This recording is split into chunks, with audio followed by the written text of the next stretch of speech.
আমরা বলেছিলাম 50 বছরের ঊর্ধ্ব যারা মেম্বার, মানে বয়সে নয়, 50 বছরের যাদের মেম্বারশিপ, উজ্জ্বল বাবুর 50 বছরের বেশি মেম্বারশিপের, ওনার বয়স 50 বছরই হবে হয়তো, কিন্তু মেম্বার আমি এটাই জানি, কিন্তু ওনার মেম্বারশিপটার বয়স হচ্ছে 50-এর বেশি। এনাদেরকে আমরা সম্মান দিতে চেয়েছি। যাই হোক, ইলেকশনের জন্য বিরোধী পক্ষ চিঠি লেখে এতে নাকি আমরা প্রচুর মাইলেজ পেয়ে যাবো এবং ভোট দিতে যাবো, তাই জন্য তারা থামাতে চান। আমাকে ইলেকশন বোর্ডের চেয়ারম্যান জিজ্ঞেস করেন দেবাশিস বিক্রি করবে না, থামিয়ে দিন। আমি কারোর সঙ্গে লড়াইতে নেই, ঝগড়াই নেই।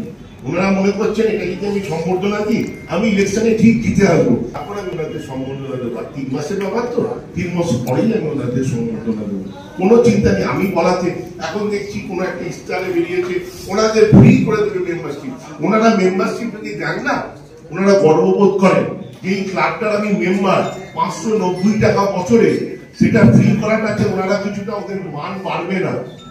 উনি 590 টাকা, আমি 590 টাকা আমাদের সস্তা করে দিয়ে আমাকে কিছু সম্মান দেওয়া হলো না। ক্লাব স্বীকৃতি, এটা মোহনবাগান ক্লাব চেয়েছিল দিতে, সেই স্বীকৃতিটুকু নিয়ে যেন ওনারা পান। এত বছর ধরে তো কেউ ওনাদেরকে কোনো স্বীকৃতি দেননি। যখন আমরা বললাম তখন বললো মেম্বারশিপ ফ্রি করে দেবো।